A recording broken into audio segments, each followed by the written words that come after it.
আসসালামু আলাইকুম ওয়া রাহমাতুল্লাহি ওয়া বারাকাতুহু।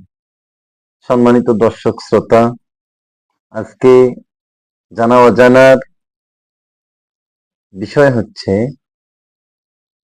তিনটি ছাড়া তিনটি আমল কবুল হয় না। তিনটি বিষয় ছাড়া তিনটি আমল আল্লাহ কবুল করবেন না। এই তিনটি বিষয় কি আমরা আজকে জানবো। ইতিপূর্বে আমরা অনেকেই অনেকভাবে এটা জেনেছি, কিন্তু আজকে জানার বিষয়টা হচ্ছে ভিন্ন ভাবে।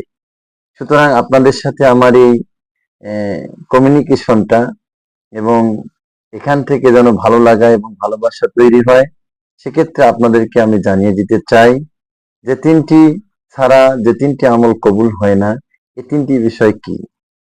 কোন এক বুজুর্গ দার্শনিক বলেছেন তিনটি আমল ছাড়া তিনটি আমল কবুল হয় না। যেমন নামাজ, জাকাত ছাড়া কবুল হয় না। আল্লাহ তাআলা তিনি তো নিজেই বলেছেন, আকিমুস সালাত ওয়া আতুজ যাকাত, তোমরা নামাজ আদায় কায়েম করো, জাকাত দাও। নামাজ কায়েম করো, জাকাত দাও। এটা কিন্তু অত্যন্ত গুরুত্বপূর্ণ একটি বিষয়। এর পরবর্তীতে আরো একটি বিষয় হচ্ছে আল্লাহর আনুগত্য। আল্লাহর আনুগত্য কিন্তু একা একাই হবে না। আল্লাহ নিজেই বলেছেন, আমার আনুগত্য কেউ যদি স্বীকার করতে চাও তাহলে আমার রসুলের আনুগত্য আগে করো। আমার রসুল যদি আনুগত্য তোমাকে অ্যাকসেপ্ট করে, তাহলে তুমি আমার কাছে পাস, আমার আনুগত্য হয়ে যাবে। যেমন আল্লাহ রাব্বুল আলামিন নিজেই বলেছেন, আতিউল্লাহ ওয়া আতিউর রাসূল। আল্লাহ নিজেই বলতেছেন যে আমার দাসত্ব করতে চাইলে আমার রসুলের দাসত্ব করতে হবে, আমার আনুগত্য করতে চাইলে আমার রসুলের আনুগত্য করতে হবে। সুতরাং আমার রসুলের আনুগত্য ছাড়া আমার আনুগত্য হবে না।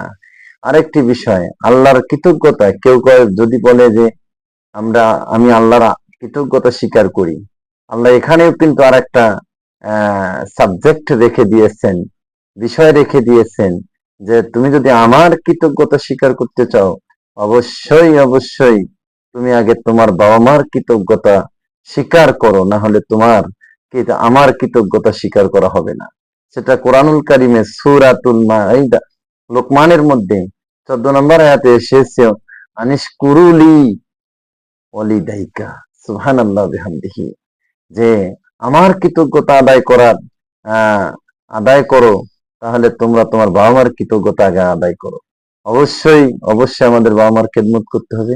সুতরাং আপনারা আমার এই ভিডিওকে সাপোর্ট করে অবশ্যই লাইক, কমেন্ট এবং সাবস্ক্রাইব করে পাশে থাকার জন্য অনুরোধ করতেছি।